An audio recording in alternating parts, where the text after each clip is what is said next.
In the quaint town of Harmonyville, where everyone knew everyone, lived a little girl named Lily. She was known for her infectious laughter and the warmth that radiated from her heart. Harmonyville Elementary was Lily's second home, a place filled with laughter and joy until the arrival of an unwelcome storm. The first signs of trouble emerged during recess. Lily loved spending time outdoors, playing games with her classmates. However, a group of bullies led by Jake, a boy with a chip on his shoulder, decided to target Lily.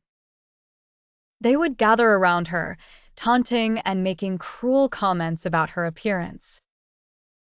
Lily, though strong in spirit, couldn't help but feel a pang of hurt with each hurtful word. One sunny afternoon, Lily found herself alone on a bench, contemplating the hurtful words that had been thrown her way.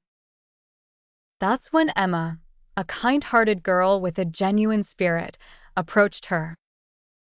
Emma had observed the bullying from a distance and couldn't bear to see Lily in pain. "Hi, Lily," Emma greeted her with a warm smile. "I've seen what's been happening, and I don't think it's right.